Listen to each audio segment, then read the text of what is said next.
126 নং হদিয়া বিধানসভা সমষ্টিৰ অন্তৰ্গত নদীহিঙৰ পাৰৰ সহস্ৰাধিক পৰিয়ালৰ বাবে ভাবুকি স্বৰূপ হৈ পৰিছে ডিৰাক চুমনি মথাউৰি। অসম অৰুণাচলৰ মাজেদি বৈ অহা নদীহিঙৰ জলস্তৰ বৃদ্ধি পোৱাত নৈপৰীয়া ৰাইজৰ নিদ্ৰা হৰণ হোৱাটো স্বাভাৱিক।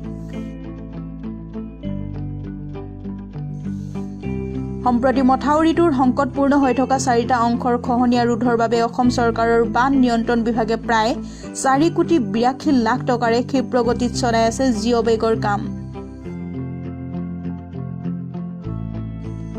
উক্ত কামৰ অগ্ৰগতিৰ বুজ লোৱাৰ লগতে কৰ্মৰত শ্ৰমিকসকলক উৎসাহিত কৰাৰ উদ্দেশ্যে আজি কলিতা জনগোষ্ঠী সন্মিলন, কলিতা জনগোষ্ঠী যুৱ পৰিষদ আৰু কলিতা জনগোষ্ঠী মহিলা পৰিষদৰ এটা সজাতি দলে মথাউৰি পৰিদৰ্শন কৰি কৰ্মৰত শ্ৰমিকসকলক উৎসাহিত কৰে।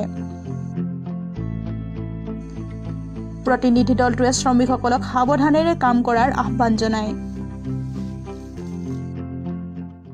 তিনিচুকীয়া জিলাৰ কলিতা জনগোষ্ঠী সন্মিলন অসম আৰু কলিতা জনগোষ্ঠী যুৱ ছাত্ৰ পৰিষদ, কলিতা জনগোষ্ঠীৰ মহিলা পৰিষদৰ তৰফৰ পৰা আমি আজি ডিৰাক চুমনিৰ যিটো সংঘাত, এই সংঘাতস্থলীলৈ আমি আগবাঢ়ি আহিছোঁ। ইয়াৰ যিসকল শ্ৰমিকে কাম কৰি আছে আৰু যিটো উদ্যমত কাম কৰি আছে, সেই উদ্যমত আমাৰ তৰফৰ পৰা কিছু উদ্যমিক এটা সহযোগিতা আগবঢ়াবলৈ আমি আগবাঢ়ি আহিছোঁ। আৰু ইয়াৰ লগে লগে আমি চৰকাৰলৈ এটা বিশেষ অনুৰোধ ৰাখিছোঁ।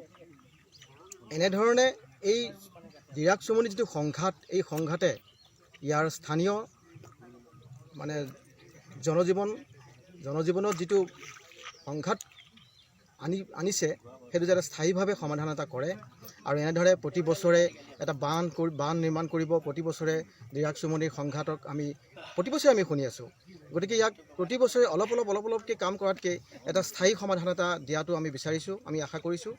গতিকে এইখিনি কাম যাতে চৰকাৰে গুৰুত্ব সহকাৰে লয় আৰু ইয়াৰ স্থানীয় জনজীৱনৰ প্ৰতি যাতে এটা সঁহাৰি আগবঢ়ায়, সেইটো আমি কলিতা জনগোষ্ঠীৰ তৰফৰ পৰা নিবেদন কৰিছোঁ।